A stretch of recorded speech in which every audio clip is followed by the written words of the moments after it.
There is no sweeter sound to a person than the sound of his or her own name. നമ്മുടെ പേരിനേക്കാൾ കൂടുതൽ മാധുര്യമുള്ളതൊന്നും ഒരു മനുഷ്യനും ഇല്ല, വേറൊരു സംഗീതവും ഇല്ല എന്നാണ് പറയണേ. ഷേക്സ്പിയറാണ് പറഞ്ഞത്, ഞാനല്ല പറഞ്ഞേട്ടോ. നമുക്ക് ശ്രദ്ധിച്ചിട്ടുണ്ടോ, നമ്മൾ ആരെങ്കിലും മീറ്റ് ചെയ്തു, ആരെങ്കിലും ആദ്യമായിട്ട് പരിചയപ്പെട്ട സമയത്ത് അവരുടെ പേര് ഓർത്ത് വെക്കുക എന്ന് പറയുന്നത് വലിയൊരു ടാസ്ക്കാണ്. അഥവാ അത് ചെയ്യാൻ പറ്റുന്ന ആളാണെങ്കിൽ അദ്ദേഹത്തിൻ്റെ മനസ്സിൽ, ഈ പരിചയപ്പെട്ട ആളുടെ മനസ്സിൽ നല്ലൊരു സ്ഥാനം ഉണ്ടാവും. കാരണം അദ്ദേഹത്തിൻ്റെ പേരോർത്ത് വെക്കുന്ന ആളല്ലേ. ഫോർ എക്സാമ്പിൾ, ഇപ്പോൾ നമ്മൾ പാനൽ ചർച്ചയിൽ, ടി വിയിലെ പാനൽ ചർച്ചയൊക്കെ എടുത്ത് നോക്കുകയാണെങ്കിൽ അവിടെ നല്ല മെസ്സപ്പായിട്ടുള്ള നല്ല ഇഷ്യൂ പറയുന്ന സമയത്ത് ഇവർ റിപ്പോർട്ടേഴ്സിൻ്റെ പേരെടുത്ത് പറഞ്ഞ് കേട്ടിട്ടുണ്ടോ? സുജയ ഞാൻ പറയുന്നത് കേൾക്കൂ, അരുൺ ഞാൻ പറയുന്നത് കേൾക്കൂ എന്ന്.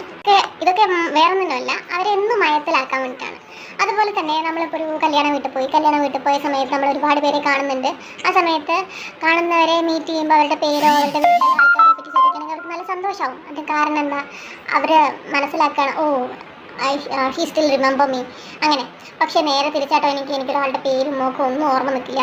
അത് വളരെ ഒരു ഡിഫക്റ്റാണ്. എന്നെ പോലുള്ള ആൾക്കാർ തന്നെ ആയിരിക്കും നിങ്ങളിൽ പലരും പെട്ടെന്ന് മറന്നു പോകുന്നുണ്ടാവും. എനിക്ക് ഫേസ് പോലും റെക്കഗ്നൈസ് ചെയ്യാൻ പറ്റില്ല, അത്ര ബുദ്ധിമുട്ടുള്ള കാര്യമാണ്.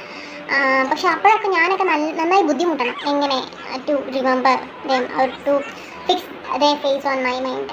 നന്നായിട്ട് ബുദ്ധിമുട്ടണം. അത് കണ്ടു കഴിഞ്ഞാൽ അവരോട് പേര് ചോദിക്കുന്ന സമയത്ത് 2-3 പ്രാവശ്യം റിപ്പീറ്റ് ചെയ്ത് അവരുടെ ഫേസ് മനസ്സിൽ പതിച്ച് വെക്കണം. സോ ഒരു കമ്മ്യൂണിക്കേഷനിൽ സെൻഡറും റിസീവറിനും നല്ല കംഫർട്ടബിൾ ആയിട്ടുള്ള ഒരു സ്പേസ് ഉണ്ടായിരിക്കണമെങ്കിൽ മാത്രമേ കമ്മ്യൂണിക്കേഷൻ ഇഫക്റ്റീവ് ആവുള്ളൂ. അപ്പോൾ നമുക്ക് പറ്റുന്ന രീതിയിൽ നമ്മൾ മാക്സിമം അവരെ കംഫർട്ടബിൾ ആക്കാൻ ശ്രമിക്കുക. ഒരാളെ ഒരു പ്രാവശ്യം കണ്ട് കുറച്ച് നാൾക്ക് ശേഷം വീണ്ടും കാണുമ്പോൾ അവരുടെ പേരെടുത്ത് വിളിക്കാൻ ശ്രമിക്കുക. അത് കേൾക്കുമ്പോൾ ദേ വിൽ ബി ഹാപ്പി. അപ്പോൾ അങ്ങനെ മാക്സിമം ഞാനിപ്പോൾ നന്നായി എഫേർട്ട് എടുക്കുന്നുണ്ട്, അതുപോലെ തന്നെ നിങ്ങളും എടുക്കാൻ ശ്രമിക്കുക. Okay, bye, take care.